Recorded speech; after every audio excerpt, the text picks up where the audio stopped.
اور یہ سورہ روم ہے. سورہ روم کی آیت نمبر 54 سے لے کر آیت نمبر 60 تک یہ آیات ہیں جو آج ہمارے زیر مطالعہ آیات ہیں.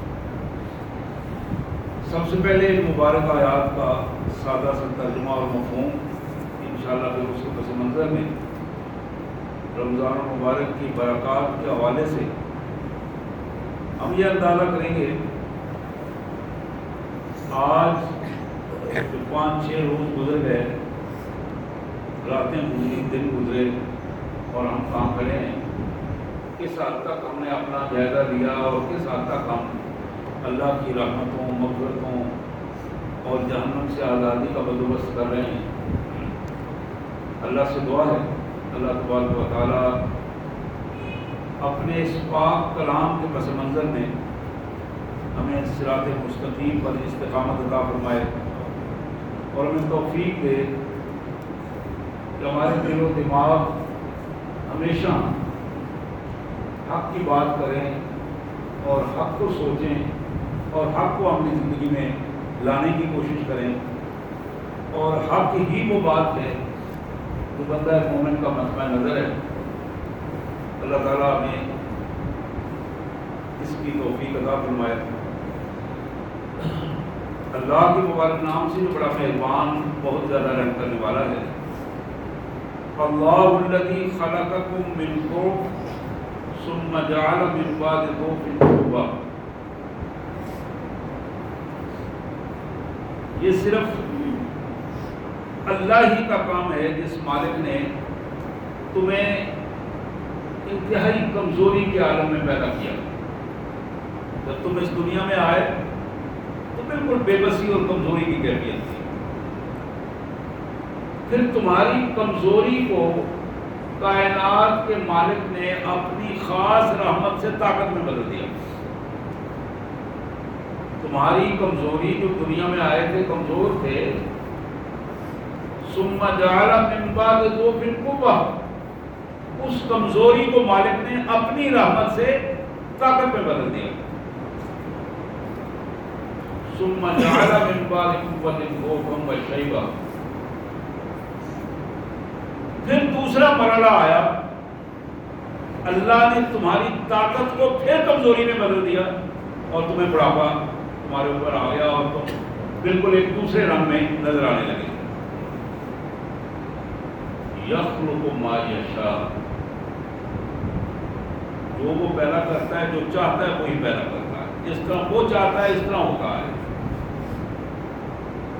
وَهُوَ الْعَلِيمُ الْقَدِيرُ، وہ سب کچھ جانتا بھی ہے اور اسے ہر چیز کا پورا پورا اندازہ بھی ہے.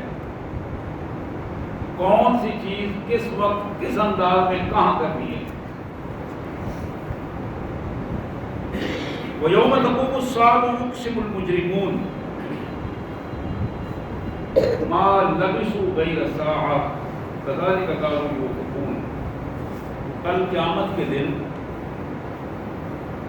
مجرم اللہ کے حضور بڑی بڑی قسمیں کھا کر کہیں گے، مالک تو ایک آدھ گھڑی تھی جو ہمیں عمر دی ہے، اس سے زیادہ تو عمر ہی نہیں دی، ہم نے تو دنیا میں کوئی وقت گزارا ہی نہیں. ما لبثوا غیر ساعة، ایک گھڑی کے سوا، ایک چند لمحوں کے سوا مجھے ہمیں تو موقع ہی نہیں ملا کرنے.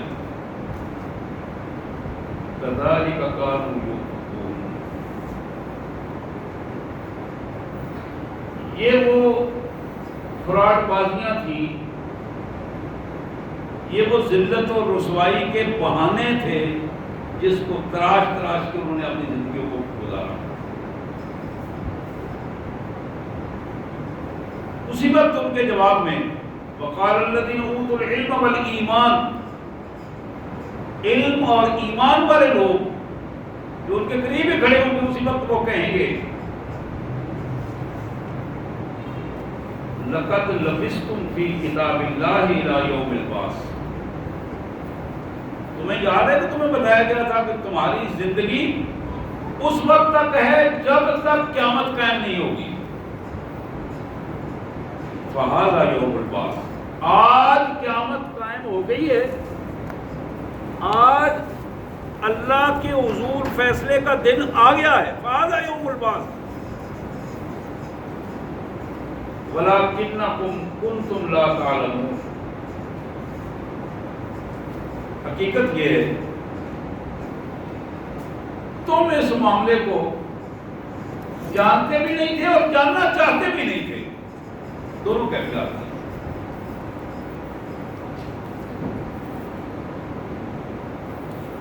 ایک جملے میں اللہ تعالیٰ نے اس پر تبصرہ فرمایا ہے، وہ کمال قسم کا مبنی پر حقیقت تبصرہ ہے. وَيَوْمَئِذٍ لَا يَنفَعُ الَّذِينَ ظَلَمُوا مَعْذِرَتُهُمْ. قیامت کا یہ دن،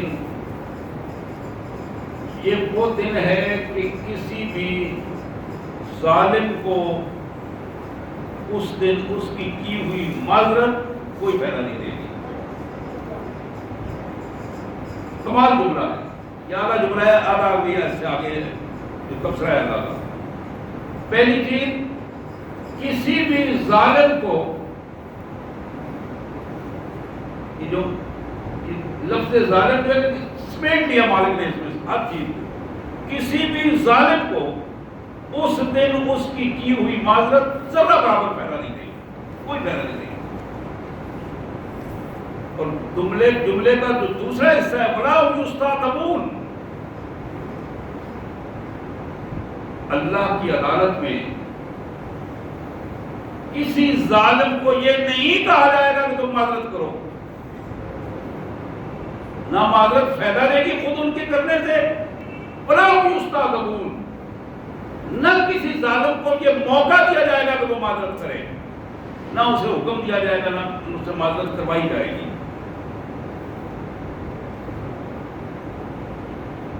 وَلَقَدْ ضَرَبْنَا لِلنَّاسِ فِي هَذَا الْقُرْآنِ مِنْ كُلِّ مَثَلٍ.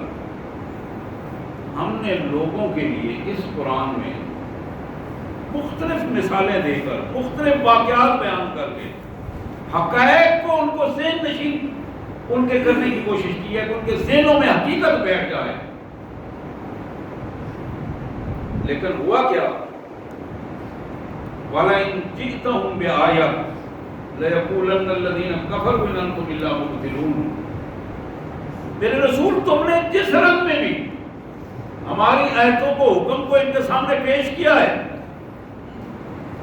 ان کافروں کا رویہ یہ رہا ہے کہ اِنْ أَنْتُمْ إِلَّا مُبْطِلُونَ. جب تم جو بات پیش کر رہے ہو نا، یہ ایسی بات ہے کہ ہم اس کو ماننے کے لیے تیار نہیں. یہ تو باطل ہے، یہ تو نعوذ باللہ غلط بات ہے. ہم غلط رویے، غلط بات کو اس طرح کیسے قبول کر سکتے ہیں؟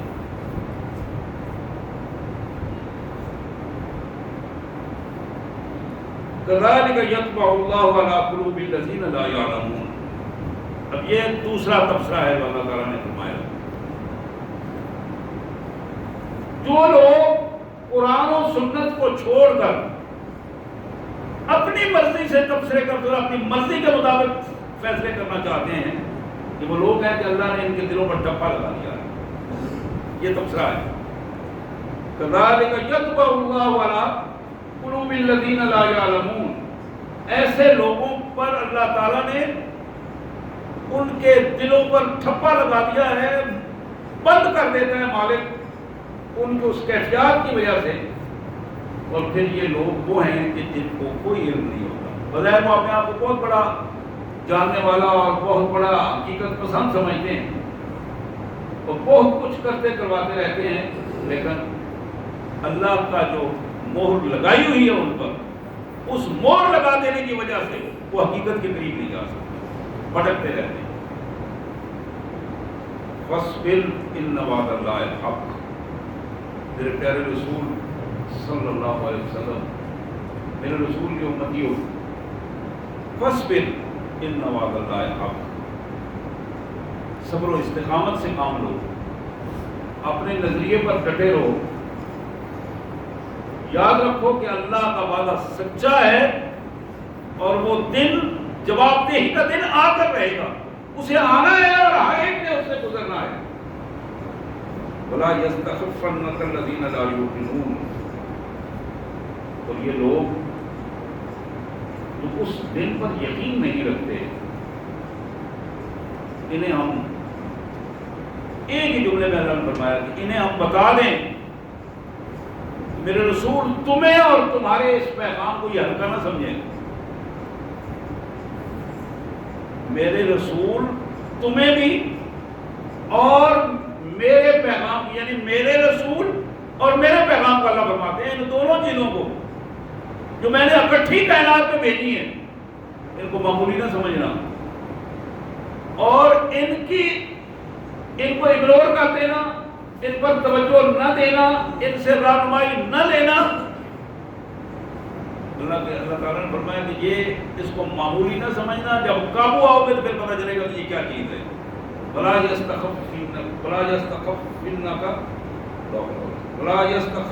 يَسْتَخِفَّنَّكَ الَّذِينَ لَا يُؤْمِنُونَ. یہ یقین نہ رکھنے والے لوگ اسے معمولی نہ لیں، ہلکا نہ لیں. نستغفر اللہ ونتوب الیہ. ماشاء اللہ، لا حول ولا قوۃ الا باللہ العلی العظیم. یہ آیات تھی سورہ روم کی آخری آیات ہیں. یہ آیت نمبر 54 سے لے کر 60 تک.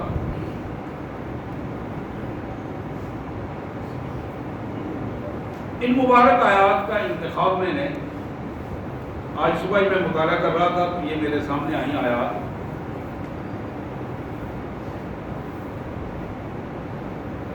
تو بڑی جامع قسم کی کیفیت ہے جس کو کائنات کے مالک نے انسان کی زندگی کے پہلے لمحے سے لے کر آخری لمحے تک اور اس کائنات کی حقیقت 2-4 جملوں میں بڑے خوبصورت انداز میں ہمارے سامنے رکھی ہے.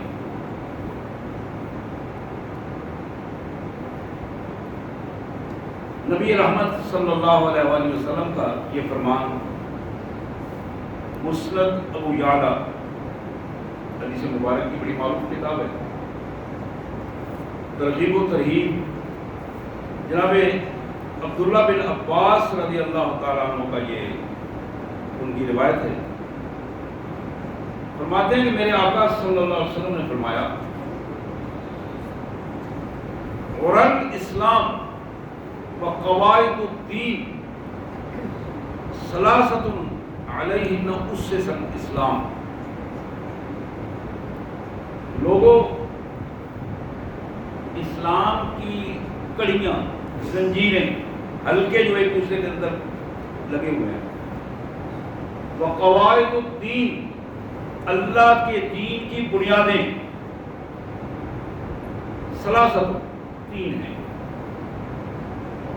علیہن اسس الاسلام، یہ 3 وہ چیزیں ہیں جن پر اسلام کی بنیادیں ہیں، اسلام کی عمارت کو ان پر کھڑا کیا گیا ہے.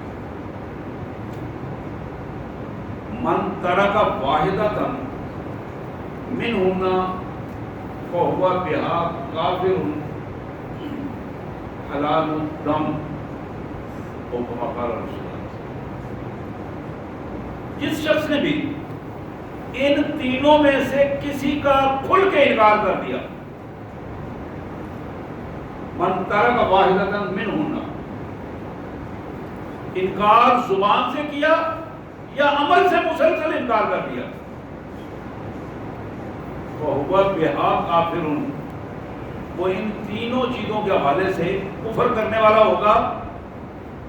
اور یہ کافر وہ ہے جو حلال الدم ہے. اگر یہ سامنے آئے گا دین کے حوالے سے تو پھر اس کا خون دین والوں پر حلال ہے، وہ اس کا خون کر سکے. اب ذرا غور کیجئے، وہ 3 چیزیں جو ہم اکثر سنتے رہتے ہیں اور ہم نے کبھی اس پر توجہ نہیں دی. میں نے پچھلے جمعۃ المبارک کو بھی جو خطبہ نبوی میں پیش کر رہا تھا اس کے آخر میں جو 4 چیزیں بتائی تھیں ان میں بھی یہ 3 چیزیں موجود تھیں. سب سے پہلی چیز شہادت واللہ الہ الا اللہ. آپ دین اور اسلام کا جتنا مطالعہ کرتے چلے جائیں گے ان میں سب سے بنیادی چیز اللہ کی حاکمیت ہے، اللہ کی الوہیت ہے، اللہ کا وحدہ لا شریک ہونا ہے، اللہ کی قدرت کو تسلیم کرنا ہے اور اس کی طاقت کو ماننا ہے۔ اور جس شخص کے ذہن میں یہ بات پختہ نہیں ہے اس شخص کا ایمان مکمل نہیں ہے۔ اور آج ہماری من حیث القوم اور من حیث الفرد ذلتوں کا سبب یہ ہے کہ ہم اپنے اللہ کو اس کے حق کے مطابق تسلیم نہیں کرتے۔ قرآن نے کہا وما قدر اللہ حق قدر، اللہ کی طاقت، اللہ کی حاکمیت، اللہ کی قوت، اللہ کا اختیار انہوں نے پہچانا ہی نہیں، ان کے ذہن میں وہ بات نہیں آ رہی۔ یہ انسانوں کے سامنے تو سجدہ ریز ہوتے ہیں، قبروں کے سامنے مرے ہوئے انسانوں کے سامنے سجدہ ریز ہوتے ہیں، لیکن ان ظالموں کو اس کی قوت کا اندازہ نہیں جو پوری کائنات کا خالق اور مالک ہے۔ شہادت واللہ الہ الا اللہ، ایک ہے ہم جس انداز میں کلمہ پڑھتے ہیں وہ ہر بندہ پڑھتا ہے، مسلمان سارے کلمہ پڑھتے ہیں، بار بار پڑھتے ہیں اور بعض بار جلیاں لگا کے پڑھتے ہیں، لیکن وہی کلمہ جس کی وہ جلی لگا کر پڑھ رہا ہوتا ہے، اونچی آواز میں پڑھ رہا ہوتا ہے، وہی شریف آدمی جب مسجد سے نکلتا ہے کلمہ پڑھ کر باہر آتا ہے تو غیر اللہ کے سامنے سجدہ ریز ہو جاتا ہے، غیر اللہ کے سامنے سجدہ ریز ہو جاتا ہے۔ اب اسے یہ بات تو بڑی تکلیف دیتی ہے کہ وہ کسی قبر کے سامنے سجدہ کرے، لیکن یہ بات اسے تکلیف نہیں دیتی کہ وہ اپنی خواہشات نفس کو اپنا خدا بنا لے، یہ چیز اسے تکلیف نہیں دیتی۔ خنزیر کا گوشت تو اس کے لیے حرام ہے، لیکن کسی دوسرے کا، یتیم کا، غریب کا، کسی کا بھی، اپنے سے بہتر وسائل والے کا بھی، کسی کا بھی حق کھانا اس کے لیے حرام نہیں۔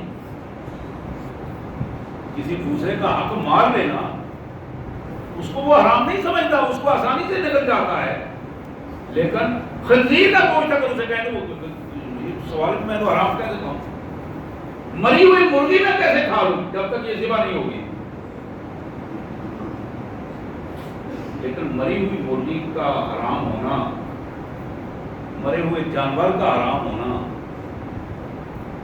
یا خنزیر کا حرام ہونا اپنی جگہ پر بالکل حقیقت ہے، لیکن بدترین ہے وہ رویہ جو انسان کلمہ پڑھ کے اللہ کی وحدانیت کی زبان سے شہادت دے کے اور پھر اللہ کی مرضی کے خلاف کام کرے گا، اس سے بڑی ذلت اور رسوائی کا کوئی نہیں۔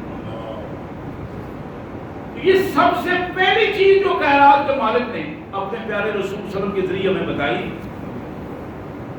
کہ لوگوں، جس شخص نے ایمان کی بات کرنے کے باوجود، جس شخص نے کلمہ پڑھنے کے باوجود، بظاہر شہادت دینے کے باوجود اس کلمے کی حقیقت کو نہیں پایا، دوسروں کے سامنے سرنگو ہو گیا، جس طرح اللہ کے سامنے سرنگو ہوتا ہے، دوسروں کو وہ حیثیت دی جو اللہ کے حکم کو حیثیت دی جاتی ہے۔ ابھی آپ کہیں گے کہ یہ عجیب بات ہے، کون ایسا کرتا ہے؟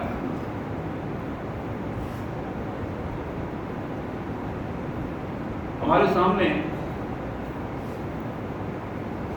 اذان کی آواز آتی ہے، میں معمولی سے ایک چھوٹی سی مثال آپ کو دیتا ہوں، اذان کی آواز آتی ہے، اپنے کانوں سے ہم سنتے ہیں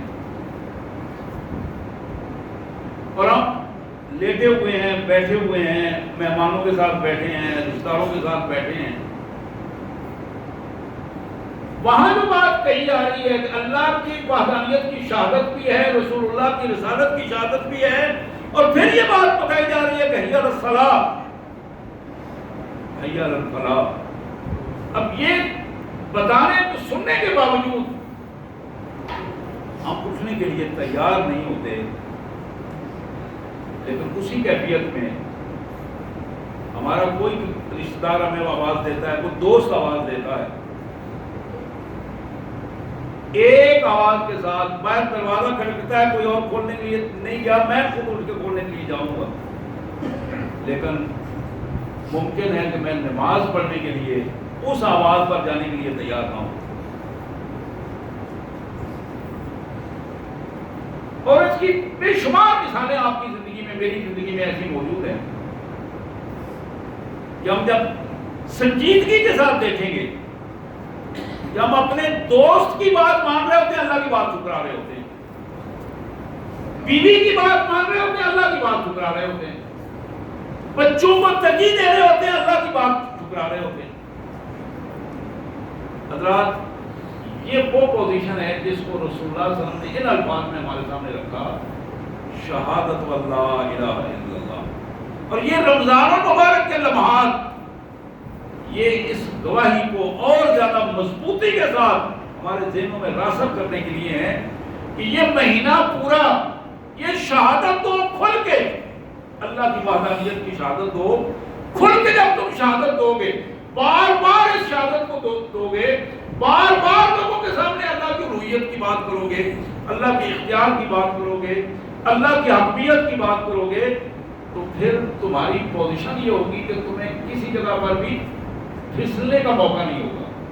باقی جو 11 مہینے ہیں ان پر تم اپنے آپ کو مضبوطی سے تھام رکھو گے. حضرات، یہ جو 3 چیزیں بتائی گئی ان میں یہ سب سے پہلی چیز تھی شہادت واللہ الہ الا اللہ. اب دوسری چیز جس کو رسول اللہ صلی اللہ علیہ وسلم نے ہمارے سامنے رکھا، والصلاۃ المکتوبہ، فرض نماز. فرض نماز نبی رحمت صلی اللہ علیہ وسلم کی ایک دوسری حدیث مبارک ہے. حضرت اپنے ایک ساتھی کو خصوصاً ہدایت دیتے ہوئے، 10 باتوں کی وصیت کرتے ہوئے آپ نے خصوصی طور پر ارشاد فرمایا، میرے بھائی، فرض نماز جان بوجھ کر کبھی نہ چھوڑنا.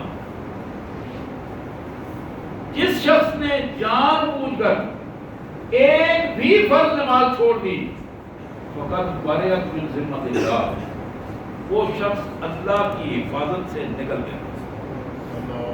جس نے جان بوجھ کر ایک فرض نماز چھوڑ دی بغیر کسی شریعت کر کے، فقط بریت من ذمۃ اللہ، اللہ کی حفاظت میں، اس نے کلمہ پڑھنے کے بعد اللہ کی حفاظت میں وہ آیا تھا.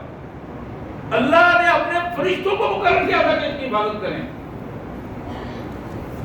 اب نماز چھوڑ کر اللہ کی اس نافرمانی سے محمد رسول اللہ صلی اللہ علیہ وسلم نے فرمایا تو فقط بریت من ذمۃ اللہ، اللہ کے ذمہ داری سے جو اللہ نے اپنی ذمہ داری کو اسے لیا تھا، اپنی حفاظت میں لیا تھا، اپنی پناہ میں لیا تھا، اس حفاظت، پناہ اور ذمہ داری سے اللہ تعالیٰ اسے باہر نکال دیتے ہیں، چھوڑ دیتے ہیں کہ جاؤ جہاں گرنا پھٹکنا چاہتے ہو، جاؤ، نکل جاؤ.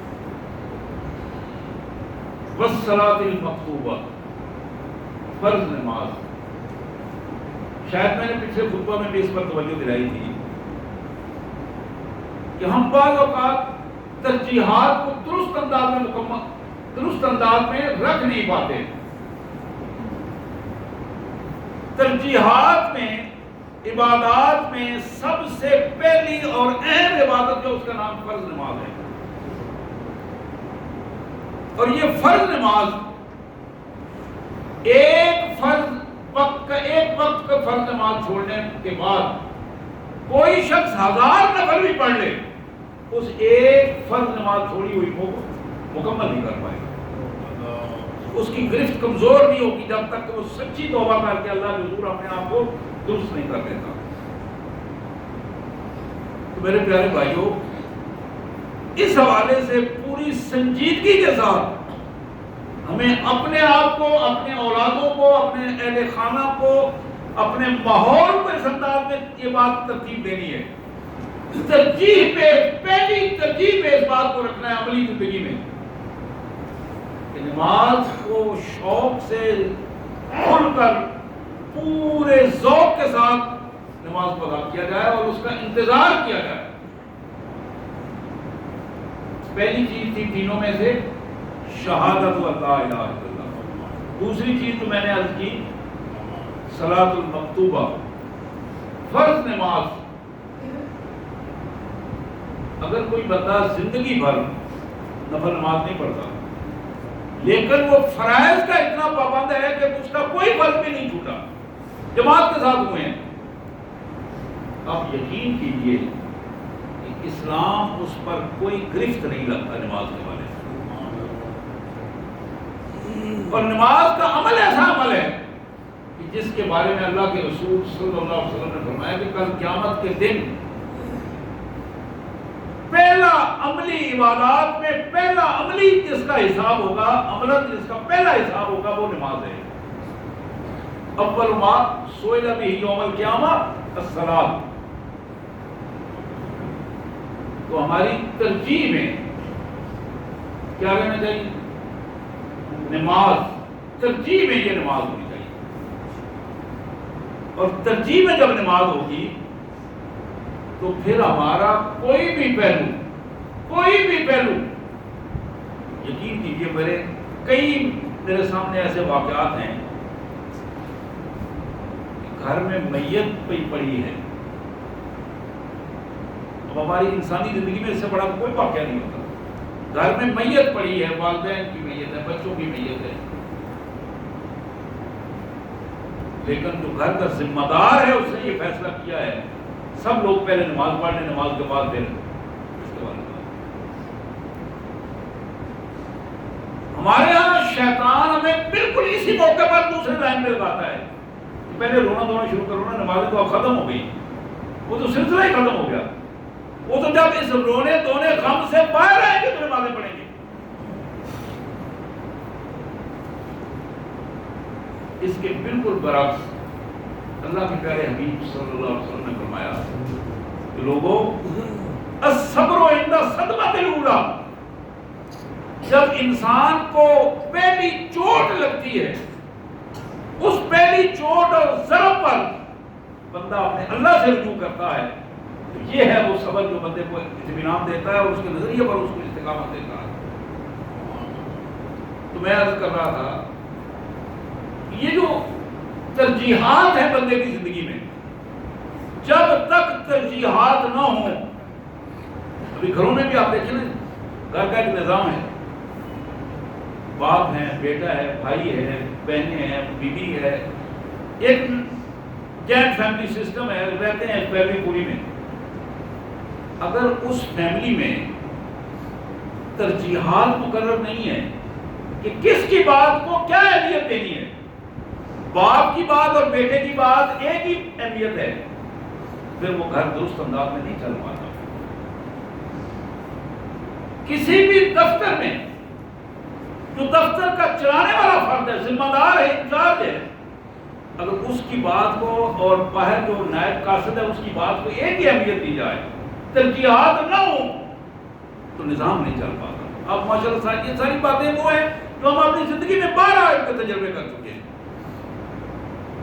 میرے بھائیوں، اسی طرح کائنات کا مالک جس کے قبضہ قدرت میں میری اور آپ کی جان ہے، جس کے قبضہ قدرت میں ہماری عزت ہے، تو جب چاہے کس کو چاہے ذلت و رسوائی کا نمونہ بنا دے. ملک کا وزیر اعظم ہو، ملک کا صدر ہو، بڑی بڑی فیملیوں والے، پیسوں والے، اختیارات رکھنے والے، لیکن جب مالک کے ہاں اس کی رسوائی کا فیصلہ ہو چکا ہے تو دنیا کی کوئی قوت اس کو عزت نہیں دیتی. آپ نے کئی اپنی تاریخ، پاکستان کی تاریخ میں کئی لوگ ایسے دیکھے، ایک نہیں کئی لوگ دیکھے ہیں. تو دنیا کی تاریخ میں ایسے کئی لوگ موجود ہیں، اور فرعون سے بڑھ کر کس کا نمونہ دیا جا سکتا ہے. تو جب تک ہم اپنی زندگی میں ترجیحات مقرر نہیں کریں گے، کیٹاگرائز نہیں کریں گے، اللہ تبارک و تعالیٰ کو پہلی ترجیح پر نہیں رکھیں گے، اللہ کے احکامات کو پہلی ترجیح پر نہیں رکھیں گے، اس وقت تک ہماری زندگی کامیابی کی طرف نہیں جائے گی. رمضان المبارک کا یہ اہم ترین پیغام ہے کہ ہماری ترجیحات میں، ہماری زندگی میں اللہ اور اللہ کے رسول کا حکم پہلی ترجیح پر، چاہے بظاہر ہمیں اس میں کتنا ہی نقصان نظر کیوں نہ آ رہا ہو. وہ بڑا مشہور واقعہ ہے چھوٹی سی بات ہے لیکن کمال بات ہے. صحابہ کا دور ہے، فاروق اعظم رضی اللہ عنہ کا دور ہے. غیروں سے معاہدہ کرنے کے لیے بیٹھے ہوئے ہیں ٹیبل پر، دشمنوں سے معاہدہ ہو رہا ہے اور کھانے کی ٹیبل پہ بیٹھے ہیں. اتفاق یہ ہے ایک اس کمانڈر سے، سپہ سالار سے جو اس معاہدے کا ذمہ دار بندہ ہے، نوالا نیچے گرا ہے اور اس نے اس طرح ہاتھ نیچے کیا ہے، ساتھ والے نے گولی ماری. یہ وقت یہ نوالا اٹھانے کا نہیں ہے. دشمن بیٹھے ہیں، کیا کہیں گے؟ پرواہ نہیں کی. نوالا اٹھایا ہے، صاف کیا ہے، پھر اونچا کیا ہے، پھر دکھایا ہے. تو تم کہہ رہے ہو کہ یہ اس کو میں چھوڑ دوں ان کی وجہ سے؟ تمہیں نہیں پتا کہ میرے رسول کی حیثیت کیا، آپ کے فرمان کی بات کیا ہے؟ ان میں سے یہ ساری دنیا اکٹھی ہو جائے، مجھے اس کی پرواہ نہیں ہے. مجھے پرواہ ہے محمد رسول اللہ صلی اللہ علیہ وسلم کے اس فرمان کی. میرے آقا نے یہ فرمایا ہے کہ یہ گرا ہوا نوالا ممکن ہے یہی برکت والا ہو، اس کو صاف کرو اور کھا لو. وہ سب کے سامنے کھایا اور بتایا کہ نہیں، میرے نزدیک ترجیح محمد رسول اللہ صلی اللہ علیہ وسلم کے فرمان کی ہے. میرے بھائیوں، جب تک امت اس پوائنٹ پر نہیں آئے گی، رسول اللہ صلی اللہ علیہ وسلم کے حکم کو ترجیح نہیں دے گی، ساری ترجیحات پر ان کو پہلی فرسٹ پریورٹی میں نہیں رکھے گی، اس وقت تک بات نہیں بنے گی. جتنے بھی ہم روزے رکھتے رہیں، نمازیں پڑھتے رہیں، یہ جتنے بھی ہم نے جلیاں مارتے رہیں اور ادھر ایک دوسرے کے دیکھنے دکھانے والے معاملات کرتے رہیں، بات بنے گی نہیں. دنیا میں بھی عزت تب ملے گی جب محمد رسول اللہ صلی اللہ علیہ وسلم کو عزت دیں گے، ان کو ان کی بات کو ترجیح دیں گے. آخرت میں بھی عزت تب ملے گی جب محمد رسول اللہ صلی اللہ علیہ وسلم کے فرما بردار بن کر وہاں جائیں گے. اور یہی عملاً پیغام ہے، یہی پیغام ہے جو محمد رسول اللہ صلی اللہ علیہ وسلم نے ہمارے سامنے رکھا ہے. اور یہی وہ بات ہے. ایک موقع پر حضرت عمر رضی اللہ تعالیٰ عنہ نے آپ سے، اب امیر المومنین تھے، نوجوان صحابہ نے آپ سے تھوڑا انقلابی باتیں، انقلابی ترجیحات، تھوڑا ماڈیفیکیشن کریں، اپنے اس ماحول میں ہم تھوڑا بہتر کر دیں. یہ آج کل یہودیوں سے بھی واسطہ ہے، عیسائیوں سے بھی واسطہ ہے، فلاں فلاں فلاں، روم ہے، ایران ہے، اور سلطنتیں بے شک مٹ گئی ہیں لیکن ان کے لوگ تو ہیں نہیں. امیر المومنین سے یہ ترجیحات نوجوان صحابہ نے کی کہ ہمیں اپنے لباس میں تبدیلی کرنی چاہیے، اپنے دفاتر میں تبدیلی کرنی چاہیے، اپنے سٹائل کو